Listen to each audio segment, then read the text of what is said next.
welcome to this HST.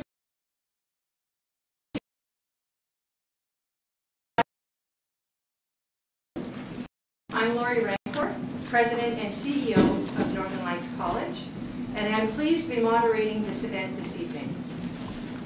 I would like to welcome everyone to our college. In addition to the in-person presentation here in Dawson Creek, we are pleased to be able to include residents in the Northeast via teleconference to the Fort St. John campus. Northern Lights College is BC's energy college, serving the northern third of the province. Our Fort St. John campus is the provincial center of excellence for oil and gas, while here in Dawson Creek, this campus is the center of excellence for clean energy technologies. This year, we celebrated our 35th anniversary as a post-secondary institution. Part of our responsibility to the residents in our communities is to host dialogues about important public policy matters. And Northern Lights is proud to host this forum, the first in a series of 11 public sessions being held in 10 BC communities before the HST referendum. We are here as a result of the Public Dialogue Fund, created by the Government of BC. This fund is independently administered by BC's universities, colleges, and institutes. 3 associations representing British Columbia's post-secondary institutions are responsible for organizing the forums. They are BC Colleges, BC Association of Institutes and Universities, and the Research Universities Council of BC. Our goal here tonight and at all of the HST public forums is to hold an informative public dialogue before British Columbians vote in the referendum. This forum is organized in an impartial way. I am here to facilitate the discussion, to ensure the speakers have the chance to present their views equally, and that audience members have the opportunity to participate in the dialogue and ask questions. Representatives from 2 groups that have been successful in their request for public funding to advance their views about the referendum will be speaking in this forum. The 2 official sides are the Fight HST Society, which is the yes side supporting a referendum vote to return to the PST-GST, and the Smart Tax Alliance, the no side, supporting a referendum vote to retain the HST. We are here to provide a platform for discussion and to encourage the dialogue so British Columbians make an informed decision in the HST referendum. This institution is not taking sides. I'm here to moderate the proceedings in a nonpartisan way. At this time, I would like to introduce the people who will be speaking this evening. We have Bill Vander Zalm and Chris Delaney representing Fight HST.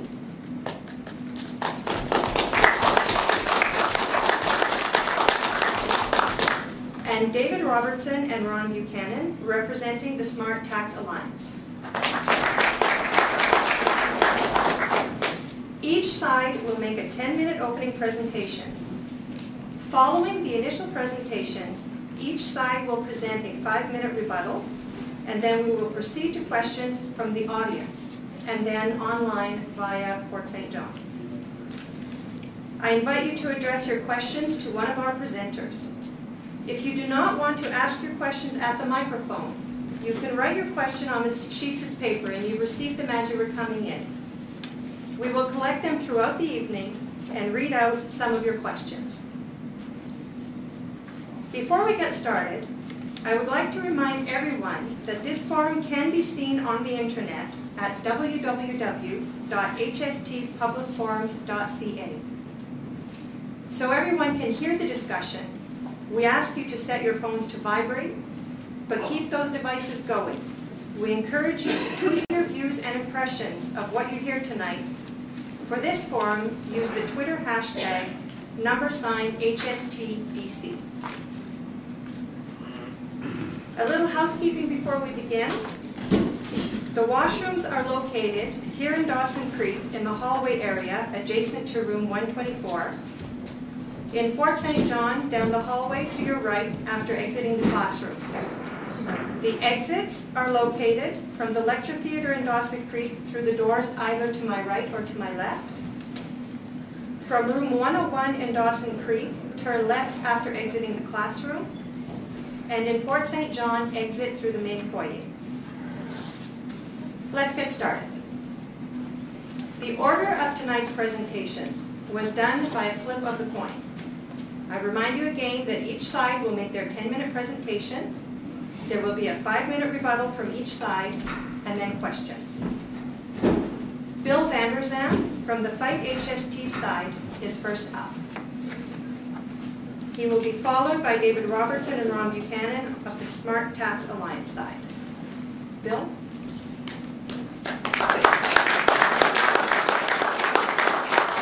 Well, you might think that I'm here because you have the best weather in the province, maybe the country.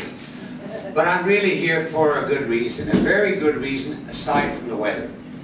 It's almost 2 years ago when 6,000 volunteers stood on street corners in sleet, snow, rain, cold, wind, collecting signatures to say that we didn't want the HST, that we didn't believe the HST was a good thing for the province, and that we didn't want to hand over the taxation rights, which are properly a provincial right, to the federal government. That was the cause, that was the campaign, and people came from everywhere in sleet and snow to sign the petition. We had over 700,000 signatures. And had we had polling booths or a mail-in ballot, we might have had 85% of the people vote against the HST. The government was in trouble in the sense that they hadn't perhaps leveled with us initially. During an election, they had told us that they were not considering the HST. And right after the election, they announced the HST. So that didn't favor them a whole lot during that campaign either. But it was the tax that people were most concerned about. So after the petition was provided to the government, handed over to the government sort of ignored the whole thing. They left it out there for the longest time, and all of us volunteers were rather anxious to see it come to an end. But I guess the thinking perhaps in Victoria was that if we leave it long enough, perhaps people will forget or forgive. Well, that hasn't happened. And now the government is spending millions of dollars to try and tell us how great the HST, even though we've tried to tell them time and again that we didn't want the HST. They're spending $1 million, which probably they wouldn't have for many other good causes, including a family with an autistic child. But suddenly, in order to prove themselves correct, they think, there's no lack of money. So we have a problem with that. But I guess one of the biggest problems that I have is Lillian takes me shopping once or twice a week just to make me really aware of what people have to go through in this province and perhaps elsewhere in the country. And I come out of the store and I say, Lillian, I can't believe it. This is ridiculous. How does the average person, how does the average family make ends meet? It seems impossible to me. Everything's gone up in the grocery store and elsewhere. Not just the gas pumps and the grocery stores. Practically everywhere we've seen price increases. So the government comes along and now puts on a 12% tax. It's the GST and the PST combined. It's called HST, and it's on practically everything. And it's a real burden. And we were told initially that it was a revenue-neutral tax, that it was simply a pass-through from the consumer to the corporate sector, or from the corporate sector to the consumer. And later on, we found that all these experts, these economists that were out there telling us that the HST was a good thing and it was revenue-neutral, all these high-priced economists were wrong. It wasn't revenue-neutral. It was certainly a big chunk of money for the big corporate sector, but there was also a big chunk, a tax grab by the government. Not that it's budgeted for any government programs, just a tax grab. So again, we're being told by the other side that, you know, it's HST is good because it'll create jobs. Well, we haven't seen any job creation. It's not happened here, and it's not happened elsewhere where they've instituted or brought in the HST. And they tell us, well, prices will come down. As a matter of fact, the so-called independent panel tells us that we're going to get back 90% of what we pay because prices will be reduced by that amount. I haven't seen a price come down, and I don't expect the price will come down. So in BC particularly, the benefit flows for the most part to the big corporate sector. Certainly some small businesses, including my business, stand to benefit a bit. But the real benefit goes to the big corporations. The road builders that buy the heavy equipment, they benefit by it, but you're not going to build the road, so even if they did reduce the price of road building, it wouldn't benefit you. And then it goes to people that ship the logs, that export from Kitimat or from Vancouver across Blaine into the US or to China. The logs, the raw logs, they can now buy equipment and in fact get their tax back. And it goes to General Electric, who's building run-of-the-river projects. These American firms that are building these run-of-the-river projects and selling the electricity to hydro for more than what hydro can sell it for. Now they're going to get their money back, their tax money back on all the equipment they buy. Or it goes to a mining corporation who removes the ore and ships it off to be milled elsewhere. But they get that equipment bought and the tax paid on it. And these people aren't buying this equipment. They're not buying this equipment because they want to hire more people. They're buying the equipment because they think it'll save them having to hire people. So it's not a good thing. It's regressive. It's not a good tax. And we'll see the other side hold forth the fact that Europe has it, and Eastern Canada has it, and therefore it must be okay. Well, Europe isn't doing that well with the HST. We know that taxes never go down, they always go up. Europe started at 6%. Now it's averaging 20% in Europe. And in some European countries it's 25%. And they're so ashamed of it that they've hidden it in the price of goods. That's something we might look forward to? No, we won't let it happen. But you know, aside from all of that, I think we have an opportunity here to show that democracy can work differently from what we've seen it in the past. We elect people, we send them to Victoria, I've been there myself. And the moment they get there, they're unto themselves, the constituents are forgotten. They make the decisions, they tell you after the fact what it is they've done, or why they've done it. And now, in this province, right here, we see what has never happened in the British Commonwealth of Nations, never happened in our country, a referendum, where people can actually go out and say, this is what we want. You are there to represent us. You make the decisions we want made, not the decisions you want or your party or your bureaucracy wants. It's us that you represent. We have that chance in this province today, and we must take advantage of it. We have to show the politicians, not just those in Victoria today, but politicians of the future, that they're there to represent the people. That's an opportunity, it's a wonderful opportunity, and the whole country is watching. But again, the tax penalizes particularly the people on low income and middle income. And the government is telling us, but you're getting a rebate. You're getting a little bit of a rebate. If you're not, well, you have to be practically a homeless person to get the rebate that's in place now. But the government is also telling us, and that's rather good news for us that have been working so hard, all these volunteers, they're now recognizing that maybe they made a mistake. Maybe the HST isn't as great as they said it was originally, or thought it to be, although I don't believe they ever did. But they realize they made a mistake. They're going to bring in changes. They're going to change it. Well, don't let the changes fool you. Don't let the changes fool you, because the changes that are made today can be changed again another day, and that's bound to happen. We have to get rid of the tax. And if the PST and the GST aren't exactly what it is we want, then let the politicians come back to the people, and we together decide what might be a better approach with respect to taxes in our province and country. We have an opportunity, folks, such as we've never had it before. But we've all got to get out, we've got to work, we've got to talk to our neighbors, we've got to talk to our friends and family. They've got to mail in that ballot right after they receive it, and they must vote yes to extinguish the tax. Yes to extinguish the tax. The question is a little difficult. I had a cultural group come to me the other day at home. They wanted to do an interview, and they said for our people that have recently arrived from Asia, it may be somewhat difficult because they would expect to answer no. The question is not really as we had hoped it might be. But the answer is yes to extinguish the HST. So again, I thank you for being here this evening, and it's certainly a good opportunity for you to ask questions and to get the information from both sides.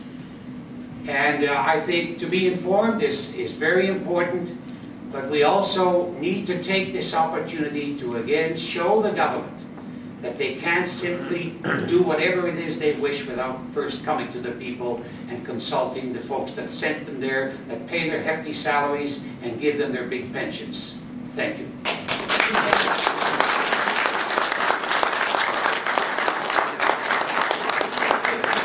We move now to the other side. So who am I? My name is David Robertson, and I'm a tax lawyer. And I got to be honest with you, I'm kind of nervous.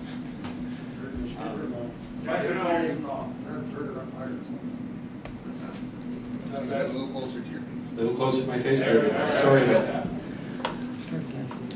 My name is David Robertson, and I'm a tax lawyer. And as I said, I'm a little bit nervous because I'm here for two reasons I'm nervous. First, I'm in a public debate with two professional politicians. And I'm not a politician. The second reason is I'm sitting in a room full of people and I'm tasked with explaining why in a choice between PST and HST, HST is the right choice for British Columbia, for British Columbians, and our future. And I'm going to do this by show of hands. Who hates the HST in this room? Well, I'm hoping tonight I can give you some information that actually the politicians should have given you 2 years ago to explain why every economist, every tax lawyer, and every accountant worth their salt believes that HST is the right thing. So first of all, who am I? As I said, I'm not a politician, and let me be clear. I don't know Christy Clark. I haven't been asked by the Minister of Finance to be here. I don't even know Adrian Dix. Second, I'm not being paid to be here either. I haven't been asked by any of my clients to be here to speak out in favor of the HST. So why am I here? I wrote a paper. Wrote a paper in 2005. And you see, I'm a sales tax specialist and a tax lawyer, and I realize that when I say that, most people turn and go, oh, you're a tax lawyer. I'm going to talk with these people over here. Tonight, I hope I can keep your attention. I've been practicing sales tax for more than 15 years. That means that day in, day out, for the past 15 years, for 8 hours a day, I've dealt with the GST and HST system and with the PST system. It means that I've also seen firsthand, on a regular basis, the negative impact that the PST has on jobs, on businesses, and investment here in BC. So in 2005, after 10 years of dealing with the stupidity of operating two separate sales tax systems in Canada, I wrote a paper. It was called Sales Tax Harmonization, the Facts and Nothing But the Facts. Remember, this is 2005. This is 4 years before this debate even started. And in that paper, I compared and contrasted the PST with the GST. I noted how Canada is the only country at the time, was the only country in the Western world to impose two forms of sales tax on its population. And in the end, I advocated for, that's too much duplication, that's too much bureaucracy. Get rid of it, simplify, have one sales tax, a national value-added tax known as the harmonized sales tax. Now, why am I here? I'm here to explain to you, as best I can, why HST is better than PST, and why every economist worth their salt including the chief economist for the Canadian auto workers, believes that HST is better than PST. Why is it better? Because PST taxes you when you're trying to earn a living, and the HST does not. So let me give you an example. Let me give you a very practical example. Take a school teacher and an independent trucker. Both of them earn $50,000 a year. So what does that mean? It means they're both paying the exact same amount of income tax. However, the trucker, in order to go and earn his $50,000 of income, he's got to buy a truck, he's got to buy a rig. If that costs him $100,000, the government shows up and says, that's going to cost you $100,000 and we want 7% provincial sales tax.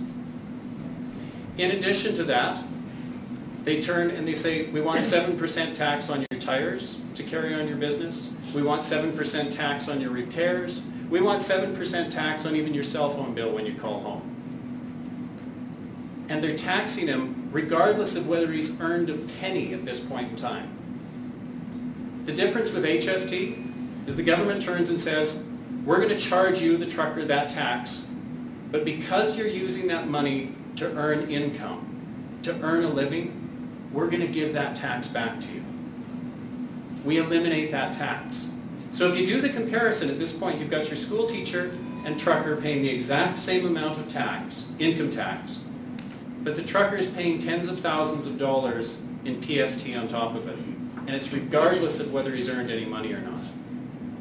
So when Mr. Vander Zalm says that this is a tax break that's aimed at large corporations, and I'll deal with that later, it's not. It's a tax break. I flew in today on a plane that had a bunch of workers going up into the oil patch here, welders who were heading up there. And I'm sitting there going, their welding trucks had PST on it. With HST, they don't. Now there's some of you going to be sitting there saying, yeah, but what about the school teacher? The school teacher, she has to buy supplies and computers for her classroom. Does she get any HST back? She does. Under the HST system, if you are required under the terms of your contract to buy things that you need to earn a living, there's an employee HST credit. That's why every economist and every accountant and every tax specialist will sit down and say, HST is a better tax than the PST. Because PST taxes you when you're out trying to earn an income, and HST does not. And I want to turn it over to Ron, because Ron's got the practical example, because he carries on business in your community.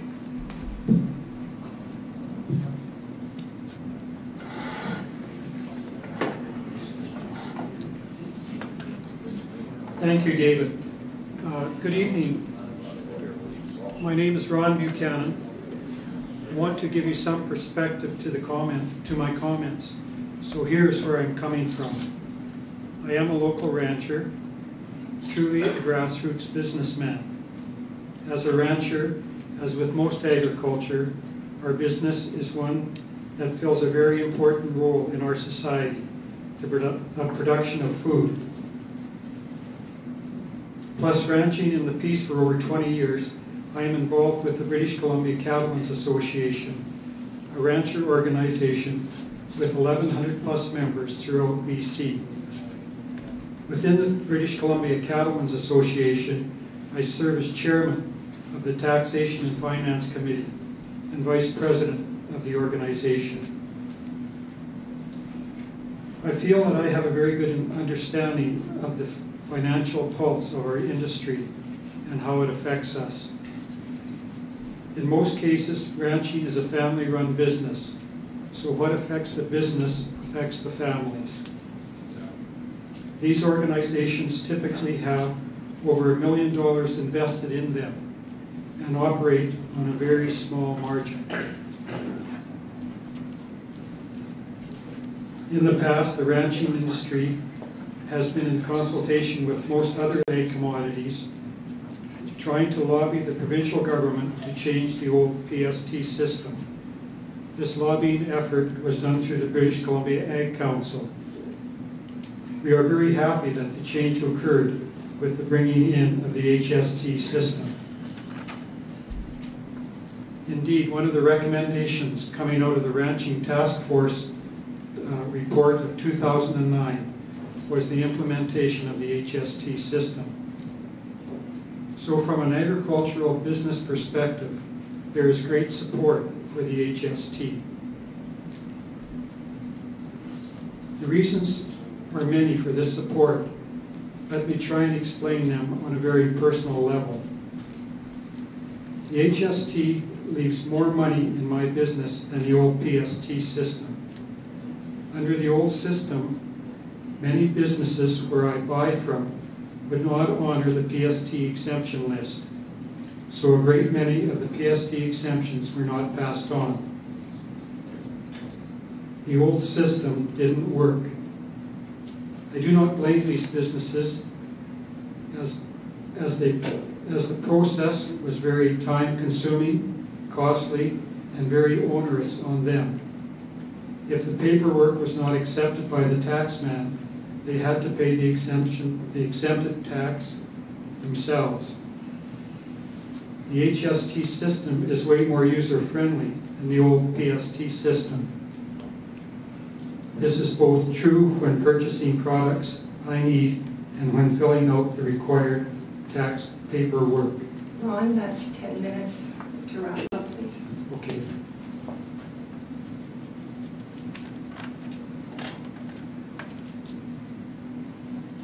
Upon receiving my first HST rebate check, I gave my employee a wage increase amounting to about $2,000 per year, which is about 1/2 of the estimate of my advantage under the HST system. As I said at the start, I view food production as a very essential service, and if we as producers can continue to benefit by the HST system, a more efficient and easier and fairer system, all society can benefit. If we lose this good system, it will be a major step backward for our BC agricultural industry and BC, it'll be a major step backward for our BC agricultural industry and be very hard on the farmers and ranchers that run our farms and ranches. Thank you. We're now going to move back to the Fight HST side for the 5-minute rebuttal. You want to go first? No, first. We do the closing first. Well, thank you for coming out tonight, folks, especially when there's a Vancouver Canucks game on, so appreciate seeing your faces here. Well, if there's one good thing you can say about the HST, it's that we're living with it and it's a reality, not a theory anymore. So we actually know what the HST does. Everywhere else in the world, including here in Canada, but also in Europe, where they brought in an HST, it was all based upon the theory that it would improve things, that we would see a rise in employment, that we would see a lowering of prices, and we would see stimulation of the economy. And that's what they told us here. But a year later, unemployment in British Columbia has gone up 1.5%. That's tens of thousands of jobs lost. Prices have all gone up. They haven't come down. And we've seen incidental runoff from the HST where we see groceries have gone up 5-6% across the board. And they're not even HST-able, but because they've got to pay truckers and everybody else that's affected by the HST and their employees who are affected, they've got to raise their prices. So prices have gone up, unemployment has gone up, and the economy is stagnating. The rest of the world is coming out of recession and we're going back in. That's how good the HST has been for us. And you know, the other side loves to quote economists. And I respect any profession and anybody that studies and works hard at doing what they do, but the reality is, if economists were right more times than they were wrong, they'd all be billionaires. And we know they're not billionaires. They're usually wrong. It's an inarticulate, unsophisticated type of a science, if you can call it that. 2 years ago, all the world's economists were telling us that Europe would overtake the United States as the economic powerhouse of the world. Well, it's collapsing before our very eyes precisely because of heavy taxation. Greece has defaulted, Spain is going to default, Ireland has defaulted, Portugal's in trouble, Italy's in trouble. The whole union is coming unraveled. Why? Because of taxation. The economy has gone underground, and people don't pay their taxes anymore to avoid these huge value-added taxes. Here in Canada, the provinces with the HST have the highest unemployment. Newfoundland, 13%. Nova Scotia and New Brunswick, 9.5%. Ontario, 8.2%. And BC, 8.8%, up from 7.4% back a year ago before we had the HST. It doesn't work. It's just that simple. It does not work. The theories are great, but it doesn't work. And even if it did work, people still have to pay this tax. So you're transferring the burden from the business side to the consumer side. So if the consumer stops to buying your product, stops using the goods that you as a trucker have to truck to people, and you don't have a job anymore, what good is it? You're transferring the burden onto the consumer. That doesn't mean that businesses can't have rebates, but as Bill pointed out, why would you give the same rebate to a raw log shipper, shipping logs to China and shipping our jobs with them, as you give to a company that mills here and creates jobs? Smart government policy would be reward the one that's creating jobs here and stimulating our economy, and tell the other guy, you want to ship raw logs? Fine, we're not giving you a break for it. But the HST doesn't distinguish. It gives it to everybody. And a lot of these corporations are headquartered in Europe and the United States. So you're taking money that they used to charge consumers in the United States and Europe and Asia, so those customers paid their PST essentially. You're now charging us that PST that the Chinese and the Europeans paid, and we're sending a check to these companies headquartered outside our province. That's just ludicrous economics. It makes no sense whatsoever. The HST is a bad tax. And as Bill says, the PST may not be the greatest tax, but it's certainly better than what we had because it reduces your burden. It's not applied to services. We're a service-based economy today, folks. Why would you take the engine that drives your economy and tax it all of a sudden where it wasn't before? And where's the benefit to a service provider who never paid PST before? They've got no savings to pass on to you. They never had any in there in the first place. It can only make prices go up. We all know that. So the reality is staring us in the face. The tax does not work.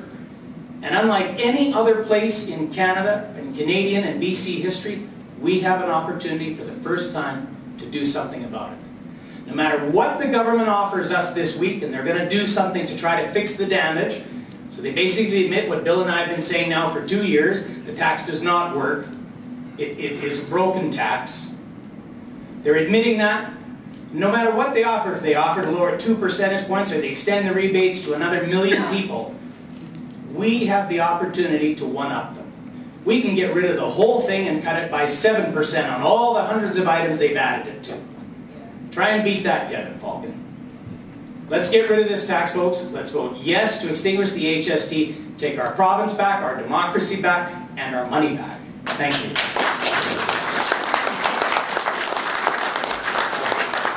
We now return to the Smart Tax Alliance for the 5-minute rebuttal. Here's why I'm really here. Because I'm sick of the lies. And I don't use that term lightly. I am sick of the lies. Let me be clear. First of all, Mr. Vander Zalm just told you that if we go back to, this HST is giving an exemption from tax on mining companies and forestry companies, on raw logs and on mining. Well, guess what? There was already an exemption in the PST legislation for production machinery equipment, mining equipment, and forestry equipment. They were already exempt. And who this tax break goes to and treats fairly is small and medium-sized businesses, the welders, the truckers, the contractors. That's who's now getting a break because the big corporations already had a break. The second reason I'm here is the lie that offends me the most. I live down next to Vancouver's downtown east side.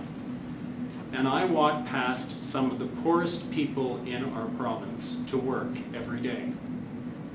And Mr. Vander Zalm and Mr. Delaney stand up and say, this tax hurts the people who can least afford it.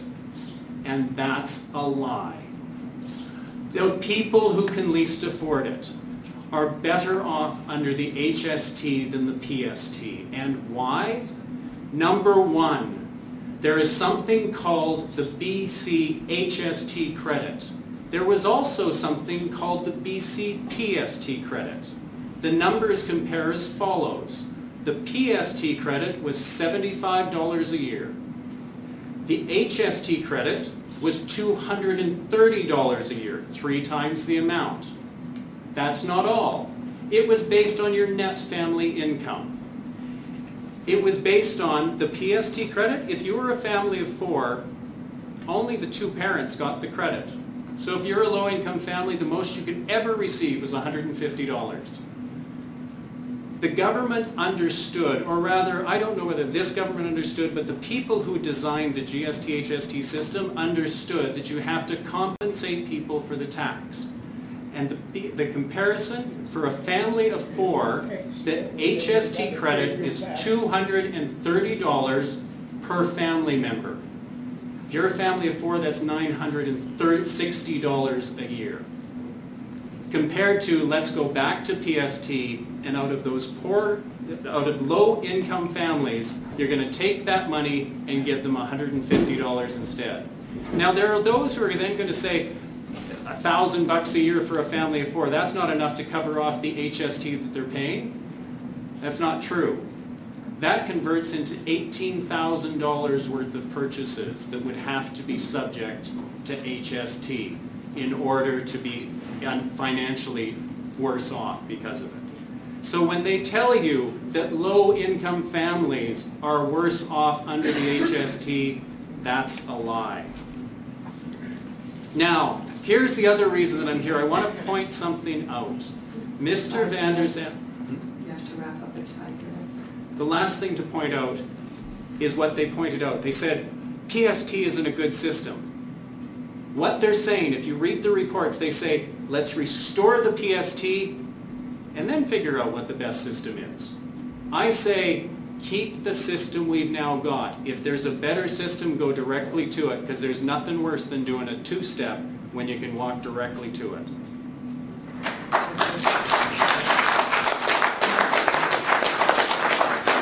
We're now going to proceed for the question period. As mentioned earlier, we would ask that your questions be directed to one of the presenters.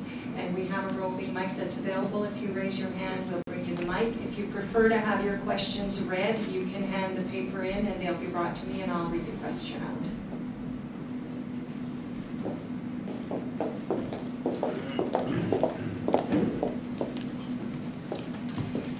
This question is for the anti-HST, fight HST side. Does BC lose the right to raise or lower the new tax, or does Ottawa get this right?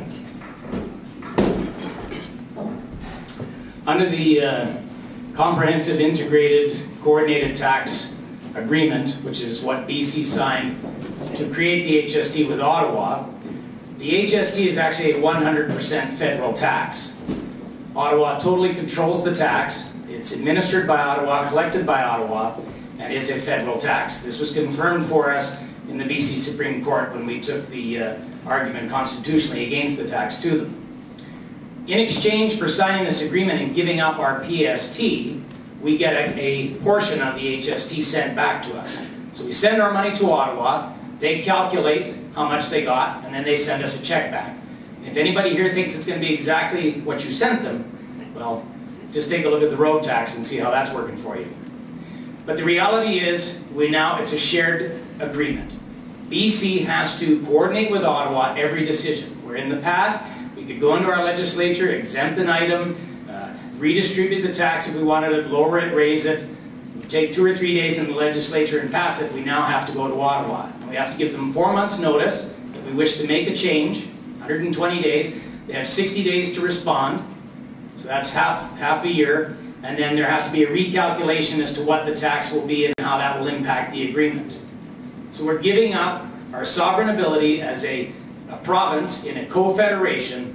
We're giving up that total sovereign ability to share it with Ottawa and have them participate in the decisions now. So Quebec and Ontario will have a say in the taxes of British Columbia. That's a lie. That's a lie. That's not a lie. That is completely a lie. No, that's not a lie. So I'll just defend the statement because some people here are very confused. The HST was voted on in Ottawa. If you'll recall, we had a federal government that didn't have a majority government in the last parliament. In order to pass the agreement, they had to cut a deal with the Bloc Québécois. The Bloc Québécois supported the HST in British Columbia, and that's why you have it here. So I'm sorry, Ontario and Quebec and the rest of Canada will now have a say in tax policy in British Columbia, whether you like it or not. The question was, who sets BC's HST rate? The province of BC sets BC's HST rate. Under the Sitka, as it's known, the Comprehensive Integrated Tax Collection Agreement, BC sets its own tax rate, BC sets its own exemptions, and in fact, I can tell you, having prepared a course for next week, that BC sets all of the rates that it wishes to apply and has complete independence. Where Mr. Vander Zalm and Mr. Delaney say we have lost provincial sovereignty, you just completed filing your personal income tax returns. Did you file 2 income tax returns? One to the province and one to the federal government? No, the federal government collects our personal income tax. They collect our corporate income tax. Have we lost our sovereignty over setting our provincial income tax and our provincial corporate income tax rates? No, we have not lost our sovereignty over our provincial HST rate either. One Just a rebuttal, and then we will move to the next question. A quick comment. I've long said the smartest politicians in this country live in Quebec. And in Quebec, they decided to adopt the HST, but only if Quebec collected it for Ottawa. Quebec sends the check to Ottawa, not Ottawa sending the check to Quebec. So yes, we've lost it, folks. We've lost it. And we can't change it without Ottawa agreeing to the change. We can apply for a change, but Ottawa must agree to the change. Ottawa does not have to agree to the change. And second, if you check the news, Quebec is about to harmonize with the federal GST. Okay, we will move on to the next question, which is for the smart tax side. Why do we, as a volunteer fire department in BC, have to pay HST on equipment when we can only buy in Alberta, as it is where the suppliers are? No, just, can I ask the question to be read again? I just want to make sure I will read it again. Why do we, as a volunteer fire department in BC, have to pay HST on equipment we can only buy in Alberta, is where the suppliers are? So if I understand, if the person's in the room, if you can help me clarify the question, because I can, yeah. We'll bring you the mic. If we can just wait. If I understand, you're buying the equipment in the province of Alberta, but they're charging you HST, Absolutely. Correct? Yes, no, absolutely. The reason being, and this is, in this community in particular, for Dawson Creek, you're so close to the province of Alberta, this is very important to understand. With all the goods that you bought, there was always an incentive for you to drive across the Alberta border and buy there and buy PST exempt, and then you would bring it into BC. Now what you probably didn't realize is that there was a legal obligation under the PST legislation to self-assess the provincial sales tax. So your mic a little better. Sorry, thank you. Okay, that's better. So for PST purposes, if you bought in Alberta, you didn't get charged the tax. But under the PST legislation, when you brought it in, your volunteer fire department had an obligation to self-assess the tax, which meant that your accountant had to calculate the tax and remit it. If they didn't... Negative, that was done in Alberta on the invoice at the time of payment. Let me be clear, I'm talking about the PST system. So under the PST system, you didn't pay. When you would bring the equipment into British Columbia, you had an obligation to self-assess, meaning you had an obligation to write to the government and say, here's the check. Businesses ran into this all the time. HST, because it is a federally administered tax, requires Alberta businesses who are selling goods into British Columbia to charge and collect the tax. Now, as a consumer, you're sitting there saying, I don't like that. I liked avoiding the tax by going to the province of Alberta. But let me be clear. It meant that if the equipment, if you could buy from a supplier in BC, that supplier is no longer at a competitive disadvantage. Now, just understand the reason. I see you shaking your head, and you're saying, well, I can't source it anywhere else. I can only buy it from Alberta. That's right. But this is a consumption tax. This is a value-added tax. and you're using the equipment in British Columbia. So merely by the fact that you can't source it in BC, it's not where it's sourced, it's where you're using it. Equally, if you happen to have recreation property in Alberta, and you're buying a fridge in BC and you move it and you have it shipped to Alberta, the BC supplier, your businesses here in Dawson Creek, now can sell to Alberta residences and don't have to, they only charge 5% GST, not the 12%, because it's being shipped to Alberta. And I'm happy to clarify this because this is important. Yeah, because it's starting to sound like customs. It sounds like we've got customs operating between provinces within Canada, which are supposed to be invisible borders. No, but just to be clear, that existed under the PST system. So whether you did it or not, and I hate to say this in a public forum to be quite honest, if you were buying equipment in Alberta and bringing it into BC for use in BC, you had an obligation to self-assess the 7% provincial sales tax.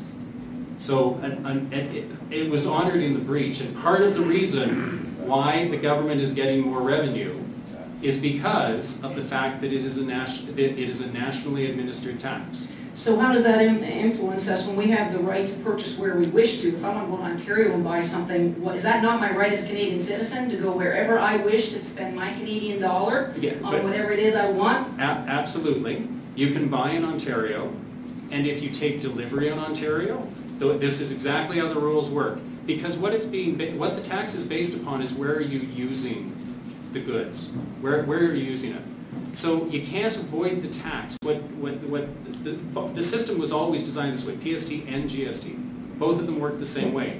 The thing is, with PST, most people didn't realize they had the obligation to pay the tax when they brought it in. The businesses did, you get hit with the tax.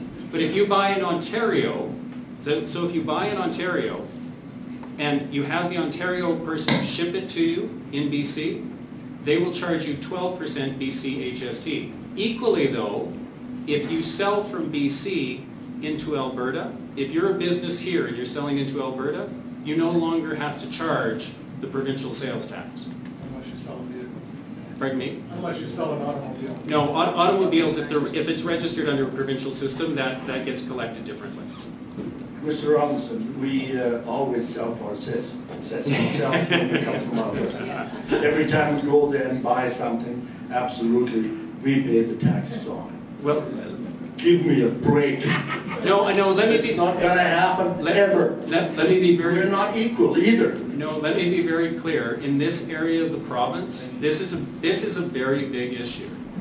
Now, no individual has ever self-assessed the tax. If you recall, about 3 years ago, the province went to Costco in Calgary and said, give us a list of all your BC members who bought fridges and stoves and television sets at Costco. I remember that. And then the government backed off on it because they realized politically they didn't want to go after it. Legally, they had a right to go after it. Now, what you have to understand is businesses in this area, if you're in business, they did self-assess the tax. They came after you for it. Ron, I think it's appropriate for you to comment here, because what Ron mentioned to me is, if you're in business, the one thing that has changed, if you're a local business here in Dawson Creek, you were losing business both to consumers and to businesses who went to Alberta and bought from Alberta. If you're now a business, you're not getting all of that HST back. You don't have the same incentive to go to Alberta and buy. So if you are a business person here in Dawson Creek, and you are looking for a reason why it's beneficial for you, if we bring back the PST, the same problem exists. The exact same problem exists. Bringing back the PST is not going to solve this issue for consumers. HST does solve the issue for businesses, which means that Ron can now come to local suppliers and he knows that he's going to be paying the same amount in Alberta as he is in British Columbia. I'm going to read another question, and then I think the mic is also in the audience. I'll read this one, and then we'll go to the next person. And I think after that, the mic is wanted down here. For the Smart Tax Alliance, these 300 PST tax collectors that will be hired, were they laid off when we went from PST, GST to HST in the first place? And are they being rehired? And then there's a second part to the question. This is the challenge with going back. First of all, the 300 auditors were let go by the province. Now, some of them found positions within the government. I hate to say this as a tax litigator, but a good friend of mine is the tax litigator for the province. He has been moved into another section of the government. Many of the auditors are gone. The problem with going back is many of those auditors have now left the province, not left the province, but left the provincial government's employment. They have other jobs at this point in time and aren't coming back. Which means if we go back to PST, it means we have to rehire and retrain the 300 auditors to go out and administer this tax. Now, that's at a cost of about $35 million a year. That's what the government saved by eliminating PST. We got rid of $35 million of cost in the government. What I find so shocking about this debate is, let me ask two questions. Who's in favor of smaller government, not bigger government? Second question, who's in favor of less government duplication than more government duplication? Who wants less government? We just got rid of an entire tax. We got rid of an entire tax administration. And now we have one tax auditor administering one tax as opposed to two separate tax auditors auditing two separate taxes. So now we're setting up a whole new bureaucracy to mail out checks to people, bribe checks. And they'll be going out, watch this bureaucracy grow. It'll be big, it'll be plenty big. The bureaucracy they never laid off most of those people, they're still there. They're still there. Most of those people that are in the audit department are still there. As was admitted by Dave, they've been hired elsewhere in government. Now they're setting up a whole new bureaucracy, mailing out checks. Can you imagine the cost of that? Do you know it's a bribe check. It's a bribe check. We're going crazy with this tax. It's nuts. We've got to stop it. We've got a chance. Now's the time to do it. And if there's some things that need to be fixed, perhaps, you know, they can address it differently by coming to the people first. Let's be very clear. There is no new bureaucracy.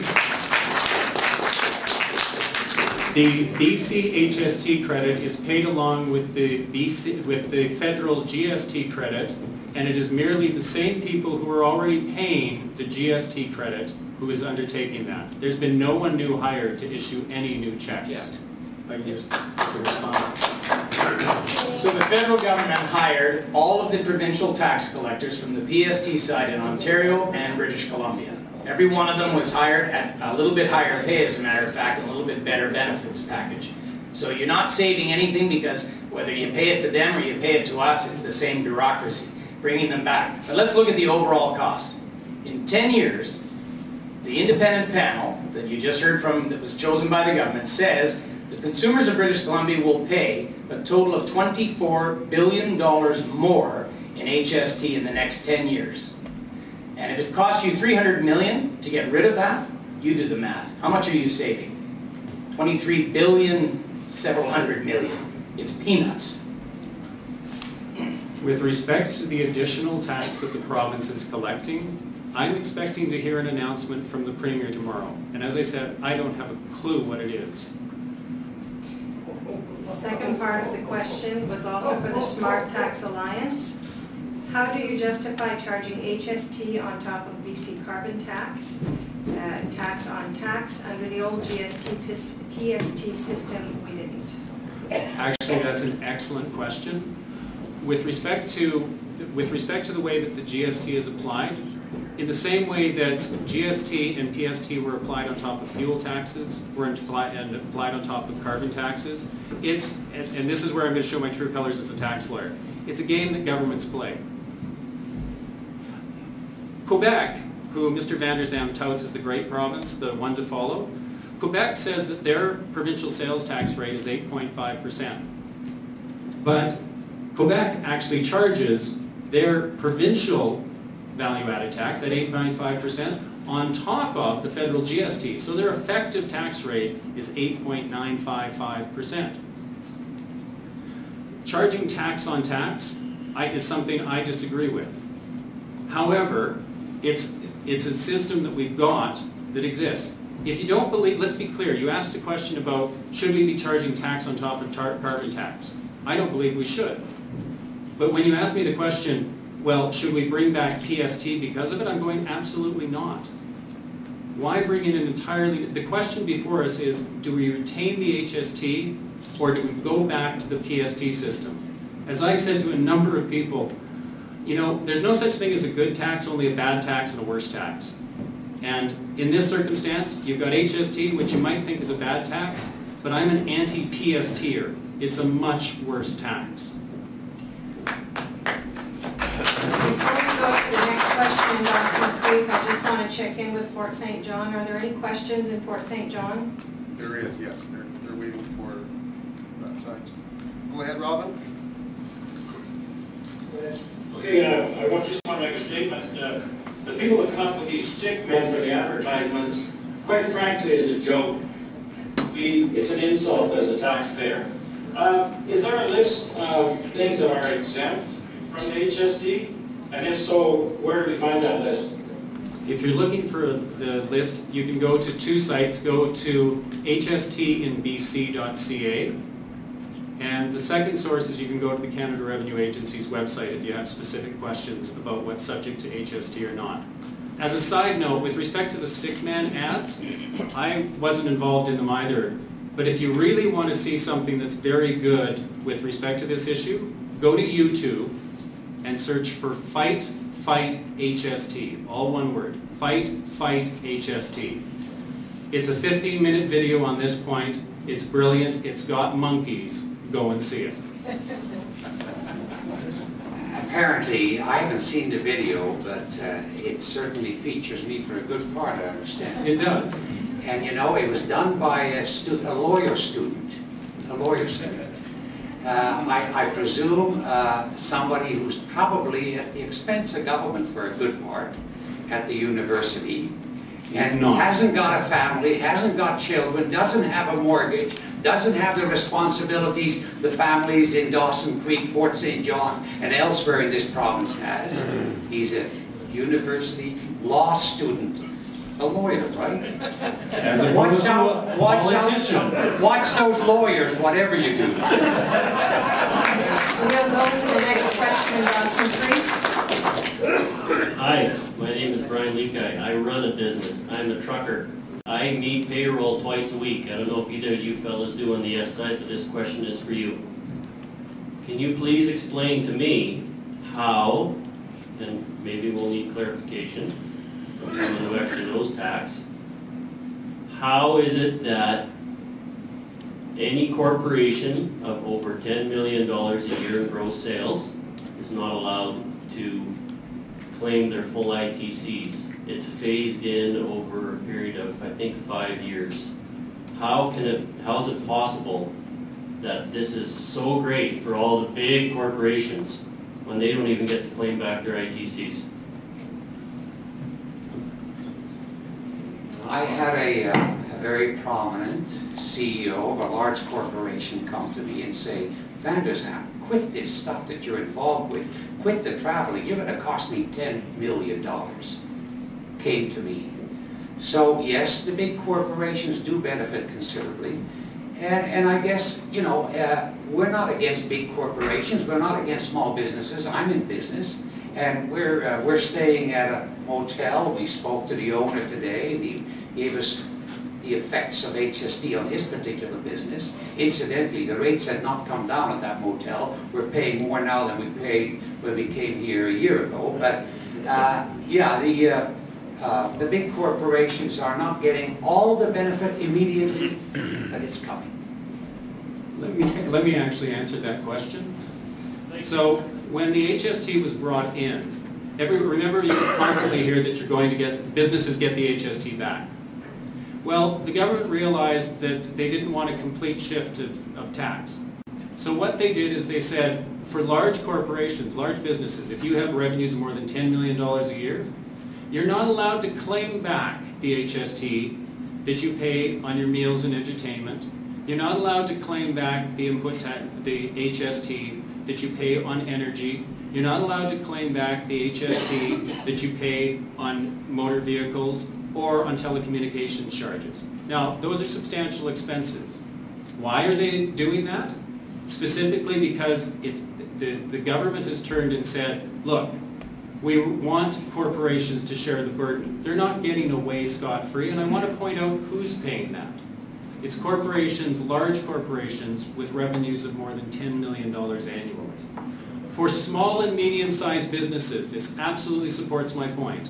I said this was a tax break aimed at small and medium-sized businesses. Small and medium-sized businesses get all of the HST that they pay back, they pay on those expenses. Can you just add to that? Well, it's interesting. The government said to these big corporations that, we don't want to do that right away. We want to phase it in so we don't, share the burden, and we want to spread it out. But it turns out that there's an $820 million additional tax grab on top of the $2 billion that they thought they were going to collect from the HST. So there is a beneficiary. It's not the $10 million businesses immediately. It's the government. It's a tax grab. They've taken it from you, and they could have given it to these corporations and supposedly stimulated the economy, but they didn't. So doesn't that tell you something? And if the HST stimulates the economy and lowers prices, why are they giving out rebates? Isn't that an admission that the tax hurts people? The rebates are specific. Let's be very clear. Every government across the globe who charges a value-added tax gives rebates to low-income people. Does the tax hurt? No, because it's a regressive tax. Here's a regressive tax. Great, thank you. Here's the reason. So is PST. What's regressive? Because when you show up at the till, no one knows what your income is. You could be earning $200,000 a year, or you could be earning $20,000 a year. You can't determine a tax rate at the till based on income. So what do? They apply a flat rate tax across a specific percentage tax against everyone, and then the government knows what your income is, and they give you the credit back. And in fact, under the HST system, they pay the credit to you in advance. HST came in July. The first BC HST checks came out that July. They're paying the money to you in advance. If you're a low-income or fixed-income individual, one of the 1.1 million British Columbians who receive the BC HST credit, that credit is, every government does it, that credit you're receiving to compensate you for the HST that you're paying. That's how the system's designed. And to disconnect the two means that you're being disingenuous in understanding how the HST system works. Isn't it a little foolish to give me money back when you could have taken it off in the first place? No. Without taxing me? No. Let me be very clear. No. But sir, let's be very clear. Under PST, they're giving you money back as well. They give it back when you file your tax return. You see something called a BC PST credit. I'm a pensioner. I get a pension. I don't get no money back. Yes, you're not getting any money back. No. Me, I didn't get a check. Where did you get this from? No. Then how much money are you making each year? But no, but that's it's income tested. We will move on to the next question, and then if there are questions in the back, we'll bring the mic up. Next question. Okay, my husband and I are beyond having a business, so we did have a business. So we aren't going to get the luxury of this HST benefits. However, we like to support charities.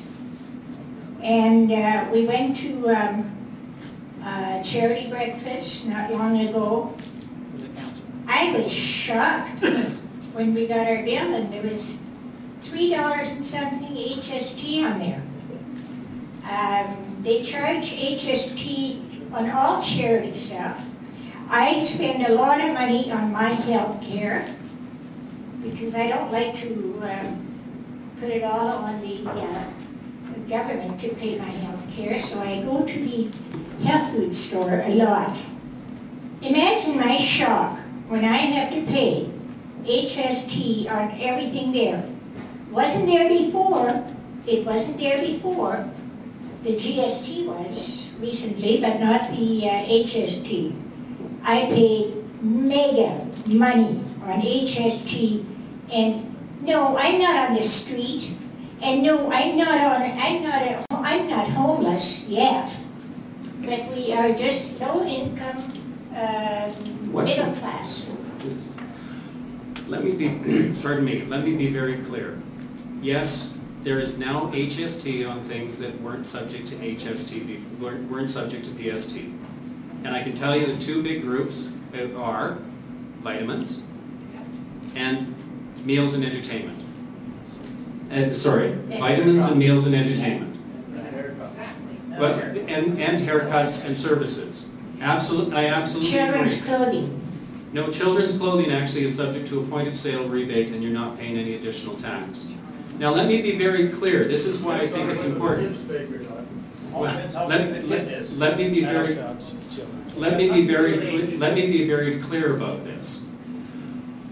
I'm a purist. Let me give you the example of why I have trouble with even exemptions. And let me give you the example. Children's clothing. My assistant is a single mom. She's got a daughter, and I know what she makes a year, and she goes to Walmart and buys jeans for her daughter. And she didn't pay PST, and she's not paying HST on the jeans for her daughter. But I have partners in my firm who go to Holt Renfrew, and they pay $600 for the pair of jeans for their kids. And they don't have to pay PST or HST. The concept behind a value-added tax system is don't let the government tell you what you should and shouldn't buy. Apply the tax broadly to goods and services. Don't distort. Apply it broadly, and then give a credit to those of lesser means.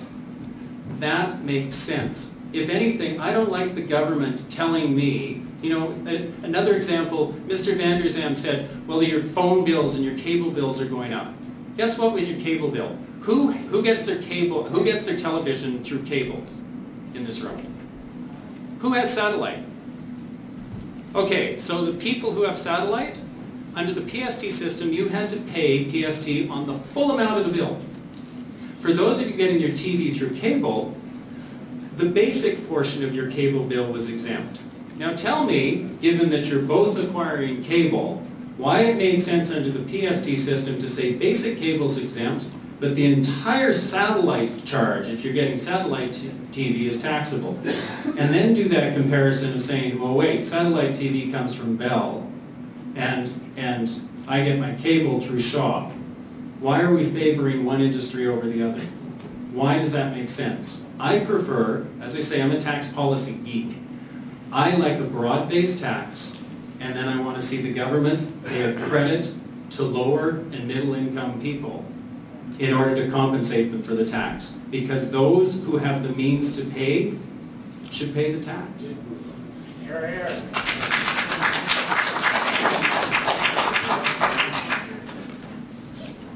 Yeah, my name's Al Peterson, and I'm with the Council of Senior Citizens Organizations of BC.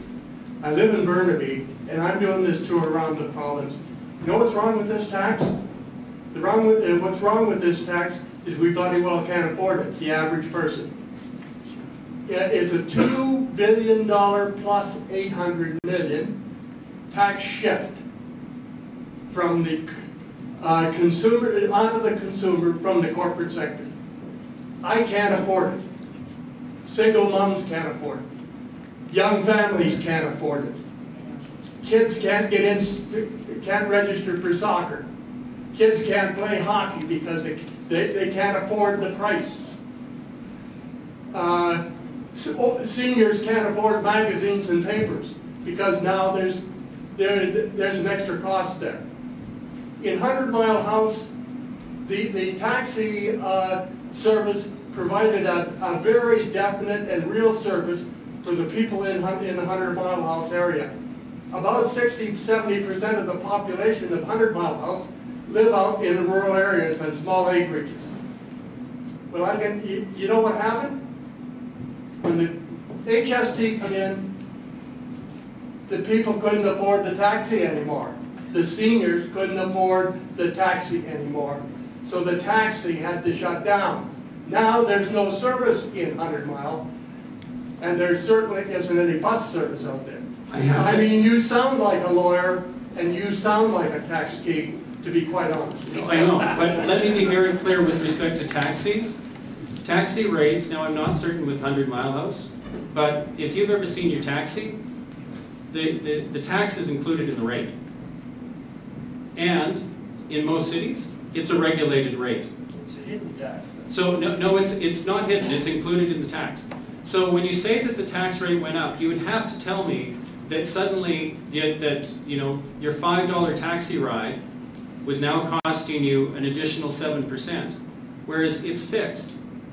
I would guess that on the date on July 1st, 2010, when HST was introduced, you didn't see a change in that rate. It was front page news in addition, on the free press. In addition, your taxi driver was paying PST on his cab when he bought it. That entire car was subject to PST. As a taxi driver now, the taxi driver doesn't pay PST on the car. So suddenly that $20,000 vehicle just went down in cost by $1,400. Now, with respect, just to be very clear, with respect to your concerns of saying people can't afford it, BC has the highest consumer confidence rate in the country right now. And if you look at the statistics from Statistics Canada, retail sales in the province of BC have kept on track throughout the entire period of HST coming in. Let me be very clear. The difference between the HST base and the PST base, there's only been an increase of about 20%. And the second part is it's meals and entertainment is what you're seeing the cost on. I turn and I say, when everyone says it hits the consumer, you got to remember everyone in the province is a consumer. I'm a consumer, Jimmy Pattison is a consumer. It hits everyone. And if you're saying that the sky is falling, let me pick up on one point Mr. Vander Zalm said. He says the tax rate always goes up. We introduced the GST in 1991. He looks to Europe, he says, look, the rates went up. The GST was introduced at a rate of 7%. 7. It dropped twice to 5%. Second, you say that GST kills the economy. The GST was introduced in 1991 when The Economist was declaring Canada an economic backskid case. 20 years later, 20 years after the GST, this value-added tax which everyone hates has been in place, we have the strongest economy of all of the G7 countries. So stop going to Europe. Let's look at the impact of the tax had at home. Just quickly on that. See, this is the problem with the HST. You've heard the theory about how the taxi cab driver should be better off. But the front page headlines on the 100 Mile Free Press tell you the reality. He shut the taxi down.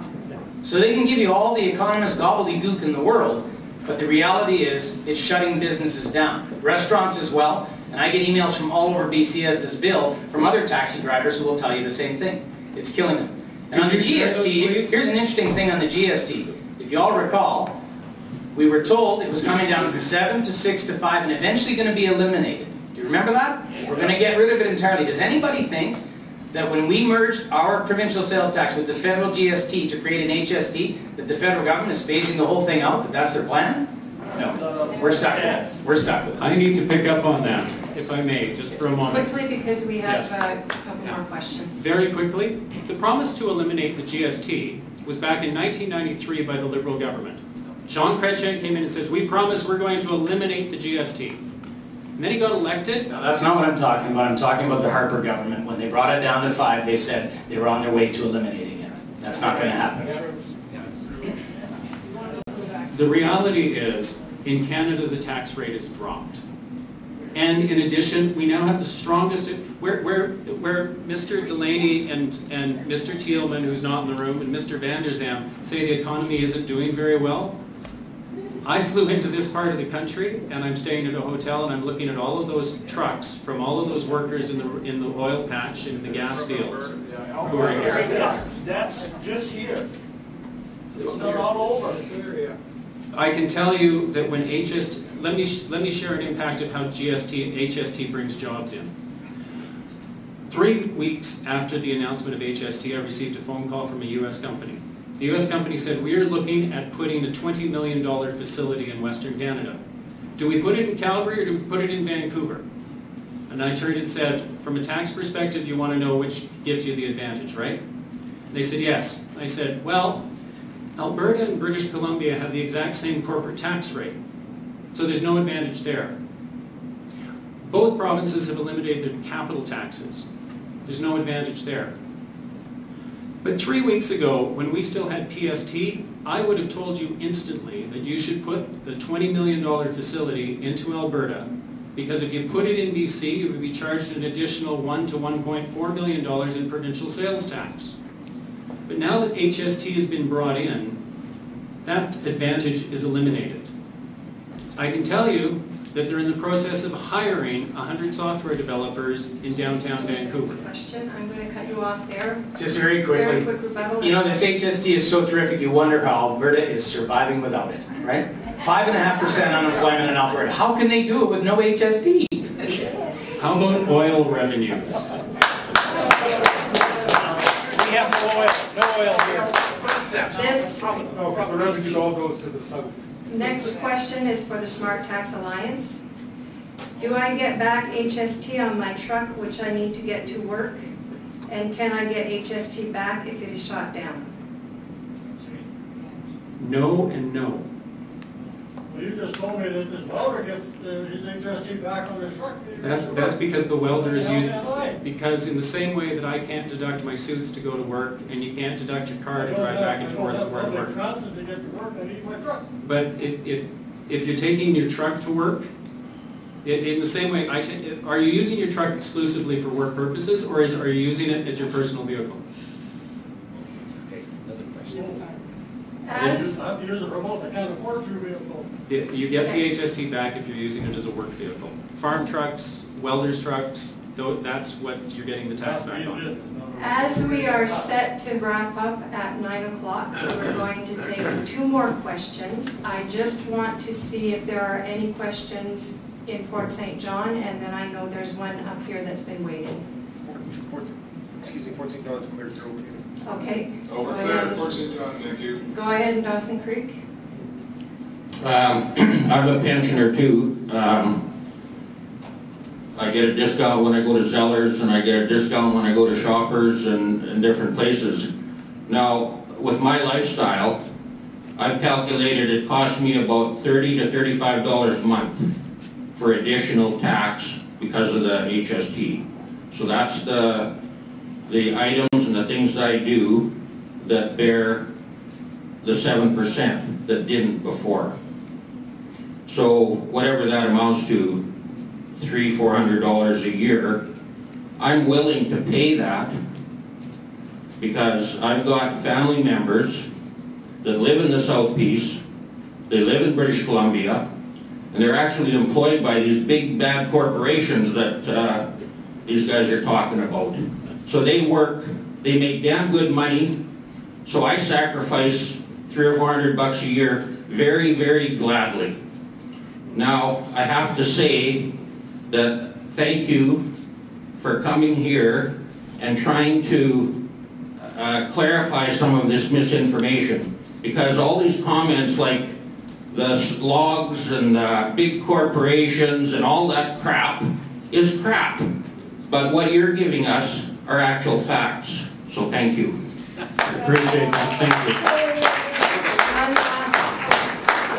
And then we're going to go to one last question. Okay, the one thing that we haven't talked about a great deal yet, and I appreciate the fact that you can afford it, that's great. That's wonderful, but there's a lot of people that can't afford an extra $420 per year per person. And the number you're using is about right. That's the number we've heard previously. $420 or thereabouts for every man, woman, and child in the province. That's what it works out to. But the one thing we haven't heard much about, I have a friend who's a fence builder. And I said, Greg, how is the fence building business? I saw him at a wedding last week. And he said, you know what, I was doing about $500,000 a year. This is in the Lower Mainland. He says, my business is now less than $250,000 a year. I said, how come? He says, everywhere I go, they say, how much for cash? How much for cash? They don't want to pay the HST. So the black market, the underground market, is growing in leaps and bounds. More and more people, and maybe it's not so here, but it's definitely so in the Lower Mainland. There's so much underground business now, people doing work for cash. They don't collect the HST and they don't report the income because then they're charged income tax. Incidentally, as an aside to that, Ottawa is quite happy with the HST because it used to be that the HST, or it used to be that the PST was a tax deductible thing. Now, because they're getting the money back, it becomes a taxable thing. So in fact, Ottawa collects, I believe, somewhere in the order of $300 million extra in taxes per year from the province of BC on the income tax end. So I guess everybody's got their cause, everybody's got their own little program. And we'll move now to the last question. Can I respond to Bill? You've got 10 seconds. Okay. Bill, you've questioned the motives of and integrity of our elected politicians and even our citizens by doing things on the black market. The South Peace area elected a very principled politician. He even laid his job on the line because he didn't agree with how the HST was implemented. I think the people in this area should be very proud of Blair and listen to him on his take of how the HST is working in the area. Okay, last question. Thank you for that lead-in with our MLA, Blair Leckstrom. 2 years ago, I had an opportunity when I was doing the trade show, which I can no longer afford to do as a small business. I addressed Blair Leckstrom directly and I said to you, please tell me the advantages of this HST, because all I can see it as is a consumer tax that my clients are going to have to pay in the long run. He said, let me talk first. So he went on about competition, he went on about how good it was for business, and I said, I run an alternative health business, when he finally allowed me to say something. I said, where's the competition for me? Because what, the government doesn't recognize the services that I do. The woman down the front row there buys her own vitamins and minerals and so on. She understands what I do. And I said to him, where's the competition for me? The medical system is supported by the government. Everything can, to the most part, more can be written off with your medical stuff than anything you do through me. Government won't license us, that's a whole other situation. Bottom line here is, business hurts because now they have a tax on my service that I've never had before. So my experience is now taxed, okay? At an addition, well, the full amount. Second of all, that gets passed on. Can I ask what you do? I'm an alternative health practitioner. But what profession is it? It's not considered a profession, that's my point. Okay. I have referrals from medical professionals to deal with people whose situations they cannot deal with. So on that point, and let me finish, is that now they're not only paying for my services, now there's an additional 7% on top of all the vitamins, minerals, and items I never paid for taxes on, such as my herbs and other liquids, are now all taxed. So the average increase to a client to come and see me is at least $40 more. Now you talk to somebody who's got to drive a half hour out to see me from the local area, not including the people that are driving 2 or 3 hours to see me. And now they're paying that additional. This is a consumer tax. It's hurting my business. No, because I'm going to agree with you. I know. It is a consumer tax. So how am I supposed to, when I ran a clinic. I had employees. I can no longer afford that. I can no longer consider it. The burden on the healthcare system, I am one practitioner. I can name 5 excellent alternative practitioners in town that I would put my life into their hands, and they're not recognized for what they do. Let me be really clear. For anyone using alternative health, okay, and I don't know how many in the room are using your services or previously used your services, but this has been an issue since GST was brought in 1991. Originally, it was only recognized medical practitioners, and in the 2006 budget, it was expanded to include a number of additional professions. Now, I'm not going to try and. You've got the experience. If you are in alternative health and you are not a recognized profession, meaning that you're not licensed and registered by the government authority. Let me be very clear. In the tax world, they draw a line, and they draw it and say, are you a registered practitioner or are you not a registered practitioner? And through lobbying, a number of reflexology, a number of additional professions did become recognized. Yeah, but that's just the people that agree with the government, but the bottom line here is there's going to be an additional impact. And I'm not just saying me, I have hundreds of people I know that do this. The impact on the healthcare system, which is already overburdened. But there's going to be another collateral effect that the people sitting in office who have all this textbook learning do not understand or are not willing to see. No, but let me be very clear. I absolutely hear what you're saying, but I'm going to say that this is an issue with Health Canada, because that's who has to recognize the professions, and that's who has to regulate. We've had some of the greatest herbalists and minds, PhDs and so on, in between, particularly in BC, petitioning the government since about 1991. It's gone nowhere. But the bottom line is the impact of this tax on the consumer, and it is the consumer that is paying it. And when you're on pension or you're on anything else, every little dollar, your $900 a year might maybe pay the insurance for the year on your vehicle. This is the most expensive place I've ever lived in my life. But the bottom line is there are additional side effects that are not being taken into consideration. And this tax does not take into consideration very much that when you're looking at the north and you get your northern allowance tax credit, does not count for people who have to drive half an hour to go to work to potentially get a job that pays something that keeps their farm going. And the only thing that's kept farmers going in this area is the oil and gas, which will not be here forever and ever and ever. And most of them are Albertans coming over. In the interests of time, we're going to have to wrap up. Thank you. So we're now going to have some final thoughts from our presenters in reverse order of how we started. So I invite David Robertson and Ron Buchanan to give us a 1-minute wrap-up.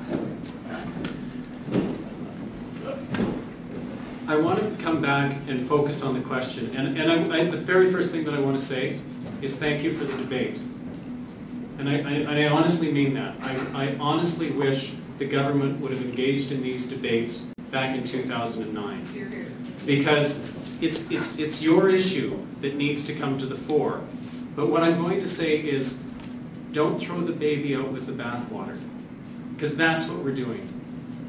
I was motivated to come here and speak tonight because we've had politicians who haven't been being very forthright with us. And I mean politicians on all sides.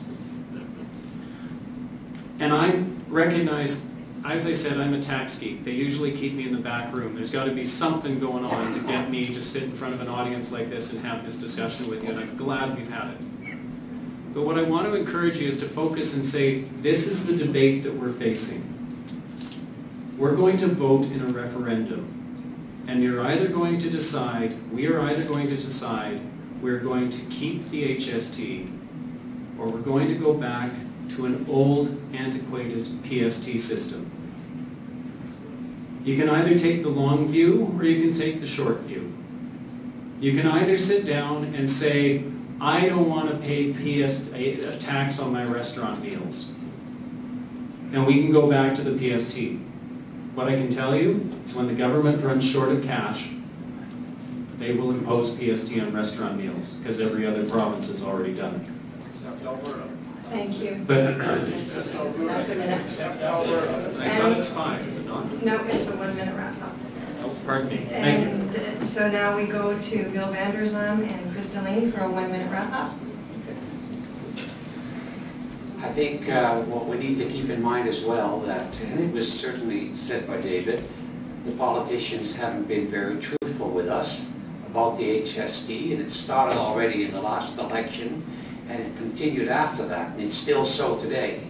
And this is our one chance to say to the politicians, you can't do that. You've got to listen to us. You're there for us. This is your one chance.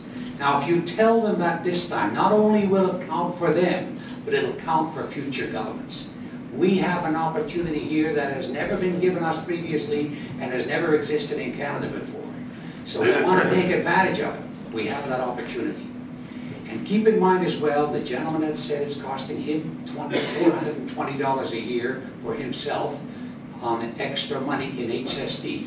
That's income tax paid money. Income tax paid money. It's money you paid income tax on already.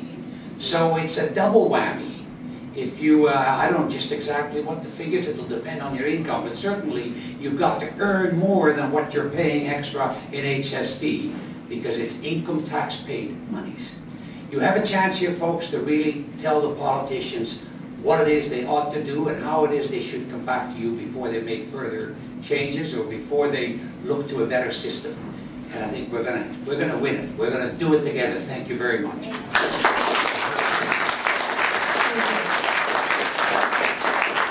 Thank you very much for coming out this evening. We encourage you to follow the discussion at www.hstpublicforums.ca.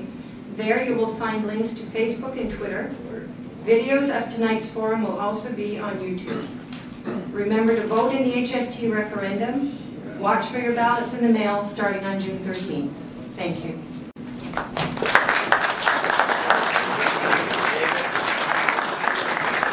Rob, right? Ron.